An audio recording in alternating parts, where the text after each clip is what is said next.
Hi, ನಾನಿವತ್ತು ಮಂಡಕ್ಕಿ ಒಗ್ಗರಣೆ ಮಾಡ್ತಾ ಇದ್ದೀನಿ. ಇದಕ್ಕೆ ಬೇಕಾಗಿರೋದು ಏನೇನಂದರೆ ಬೆಳ್ಳುಳ್ಳಿ ಸಿಪ್ಪೆ ತೆಗೆದಿಲ್ಲ, ನಾನು ಹಾಗೆ ಜಜ್ಜಿ ಇಟ್ಕೊಂಡಿದ್ದೀನಿ. ನಿಮಗೆ ಬೆಳ್ಳುಳ್ಳಿ ಜಾಸ್ತಿ ಬೇಕಂದರೆ ಜಾಸ್ತಿ ಹಾಕ್ಕೊಬೋದು. ಅರ್ಧ ಕಪ್ಪು ಉರ್ಗಡ್ಲೆ ಹಾಕಿದ್ದೀನಿ, ಇದು ಪುಟಾಣಿ ಅಂತ ಹೇಳ್ತಾರಲ್ಲ ಅದು. ಮತ್ತು ಒಂದು 5 to 6 ಗ್ರೀನ್ ಚಿಲ್ಲಿ ಸಣ್ಣದಾಗಿ ಕಟ್ ಮಾಡಿ ಇಟ್ಕೊಂಡಿದ್ದೀನಿ. ಅರ್ಧ ಕಪ್ಪು ಕಡಲೆ ಬೀಜ, ಒಂದು 2 to 3 ಕೆಂಪು ಮೆಣಸಿನಕಾಯಿ. ಇದು ಖಾರ ಇದೆ, ನಿಮಗೆ ಖಾರಕ್ಕೆ ತಕ್ಕಂಗೆ ನೋಡ್ಕೊಂಡು ಹಾಕೊಳ್ಳಿ, ಬಿಕಾಸ್ ಗ್ರೀನ್ ಚಿಲ್ಲಿ ಕೂಡ ಹಾಕಿರ್ತೀವಿ. ಮತ್ತೆ ಒಂದಷ್ಟು ಕರಿಬೇವಿನ ಸೊಪ್ಪು, ಇದು ಅರಿಶಿನ, ಸಾಲ್ಟ್, ಮತ್ತೆ ಮಂಡಕ್ಕಿ. ಇದು ಸಾಲ್ಟೆಡ್ ಮಂಡಕ್ಕಿ. ಬನ್ನಿ ಹೇಗೆ ಮಾಡೋದು ಅಂತ ನೋಡುವ. ಮೊದಲಿಗೆ ಒಂದು ದೊಡ್ಡ ಬಾಣಲಿ ತಗೊಂಡು ಅದರಲ್ಲಿ ಎಣ್ಣೆ ಹಾಕೊಂಡಿದ್ದೀನಿ. ಕಟ್ ಮಾಡಿ ಇಟ್ಕೊಂಡಿರೋ ಗ್ರೀನ್ ಚಿಲ್ಲಿ. ಮೊದಲಿಗೆ ಗ್ರೀನ್ ಚಿಲ್ಲಿ ಯಾಕೆ ಹಾಕೊಂಡೆ ಅಂದ್ರೆ ಇದು ಆಯಿಲ್ ಅಲ್ಲಿ ಫ್ರೈ ಆದ್ರೆ ಅಷ್ಟು ಖಾರ ಇರಲ್ಲ, ಸೊ ಅದನ್ನು ಕೂಡ ಬಿಡದೆ ತಿನ್ಬೋದು, ಚೆನ್ನಾಗಿರುತ್ತೆ ಕಂಪ್ಲೀಟ್ ಆಯಿಲ್ ಅಲ್ಲಿ ಫ್ರೈ ಆಗ್ಬಿಟ್ರೆ. ಹಾಗಾಗಿ ಅದನ್ನ ಫಸ್ಟ್ ತಗೊಂಡಿದ್ದೀನಿ. ಕಡಲೆ ಬೀಜ ಹಾಕ್ತಾ ಇದ್ದೀನಿ, ಉರ್ಗಡ್ಲೆ ಹಾಕ್ತಾ ಇದ್ದೀನಿ,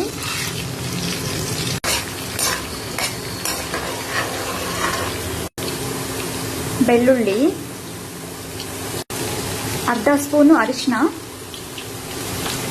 ಸ್ವಲ್ಪ ಫ್ರೈ ಮಾಡ್ಕೊಳ್ಳಿ. ಅದು ಕಡಲೆ ಬೀಜ ಎಲ್ಲ ಸ್ವಲ್ಪ ನೀಟಾಗಿ ಫ್ರೈ ಆಗಬೇಕು, ಆವಾಗಲೇ ಟೇಸ್ಟ್ ಇರೋದು. ಕೊನೆಯಲ್ಲಿ ಕೆಂಪು ಮೆಣಸಿನಕಾಯಿ ಮತ್ತು ಕರಿಬೇವಿನ ಸೊಪ್ಪು. ಒಂದು ಅರ್ಧ ಸ್ಪೂನಷ್ಟು ಸಾಲ್ಟ್ ಹಾಕ್ತೀನಿ, ಬೇಕಂದ್ರೆ ಮತ್ತೆ ನಾವು ಹಾಕ್ಕೊಬೋದು, ಬಿಕಾಸ್ ಮಂಡಕ್ಕಿ ಬಂದು ಸ್ವಲ್ಪ ಸಾಲ್ಟ್ ಇದೆ, ಸಾಲ್ಟೆಡ್ ಅದು. ನೋಡಿ ಇದೆಲ್ಲ ನೀಟಾಗಿ ಫ್ರೈ ಆಗಿದೆ. ಕಡಲೆ ಬೀಜ, ಗ್ರೀನ್ ಚಿಲ್ಲಿ ಕೂಡ ಚೆನ್ನಾಗಿ ಫ್ರೈ ಆಗಿದೆ. ಇವಾಗ ಮಂಡಕ್ಕಿ ಹಾಕೋಬೇಕು.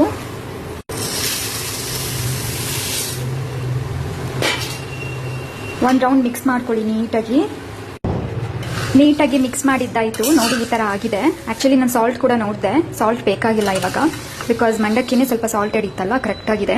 ನೀವು ನೋಡಿ ಒಂದ್ಸಲ ನಿಧಾನಕ್ಕೆ ಒಂದ್ಸತಿ ತಿಂದು, ಇನ್ ಕೇಸ್ ಬೇಕು ಅನ್ಸಿದ್ರೆ ಸಾಲ್ಟ್ ಅಷ್ಟೇ ಹಾಕೊಳ್ಳಿ, ಇಲ್ಲ ಅಂದ್ರೆ ಬೇಡ.